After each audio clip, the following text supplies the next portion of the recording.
આપણે જિલ્લા વિકાસ અધિકારી સાહેબે જે પરિપત્ર કર્યો છે કે શાળાની 100 મીટર ત્રિજ્યાની અંદર જો તમાકુનું વેચાણ થતું હશે તો એ શિક્ષકની જવાબદારી છે.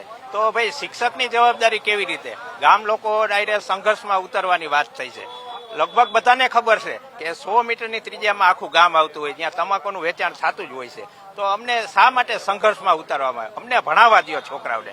નત નવા આવા પરિપત્ર કરી અને એક શિક્ષણનું જે ફોકસ અમારું છે એ અલગ જગ્યાએ આવે છે. તો અમારો આ વિરોધ છે કે આ પરિપત્ર ન કરે. આ કામગીરી નશાબંધીની છે, તો નશાબંધી ડિપાર્ટમેન્ટને તમે સોંપી છે. એના વ્યવસાયને અટકાવવા જ્યારે કોઈ શિક્ષક જશે 100 મીટરની ત્રિજ્યામાં ચોક્કસ તમાકુનું વેચાણ ન થવું જોઈએ, પણ એ માટેની જાગૃતિ કેળવવાનું કામ, એને અટકાવવાનું કામ શિક્ષકોનું નથી.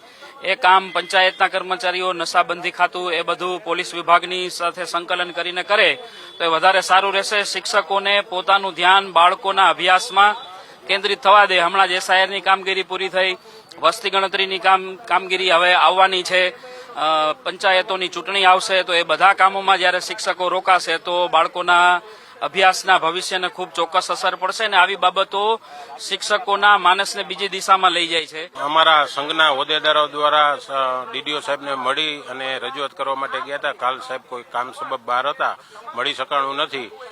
અમારો લેટર છે એને ઇન્વેટ કરાવી આપ્યો છે. આગામી સોમવારથી જો આ બાબતે કોઈ નિરાકરણ નહીં આવે તો આવેદનપત્ર અમે રેલી સ્વરૂપે સાહેબને આપવા માટેનું વિચારેલ છે. એથી પણ વિશેષ જો કાંઈ નહીં થાય તો ગાંધીજી માર્ગે જે કંઈ પણ નિયમોની મર્યાદામાં રહીને કરવાનું થશે એ શિક્ષક સંઘ મારફત કરવામાં આવશે. નાનું ગામ હોય તો સ્વાભાવિક છે કે 1-2 દુકાનો હોય. મોટા ગામમાં મોટા ભાગની દુકાનો બસ સ્ટેન્ડની પાસમાં આજુબાજુમાં શાળા હોય, તો બસ સ્ટેન્ડ ઉપર ચાની કેબિન હોય, તો સ્વાભાવિક છે કે હું ને તમે બેય સમજી શકીએ છીએ કે દુકાનો તો હોવાની જ છે. અને શિક્ષક સીધો ડાયરેક્ટ ગામના સંપર્કમાં જ હોય, કારણ કે બધા જ વાલીઓ સાથે, ને આના કારણે વાલીઓ સાથે પણ ઘર્ષણ થવાની શક્યતાઓ સાથે ઘર્ષણ થાય. બીજું કે જે સ્થાનિક લોકલ દુકાનદાર હોય એની સાથે સંઘર્ષ થાય છે. એટલે દંડ ઉઘરાવવાની જે અમને જે ઓથોરિટી આપી છે, જે કામગીરી સોંપવામાં આવી છે, એમાંથી અમને મુક્તિ આપો એવી અમારી લાગણી છે.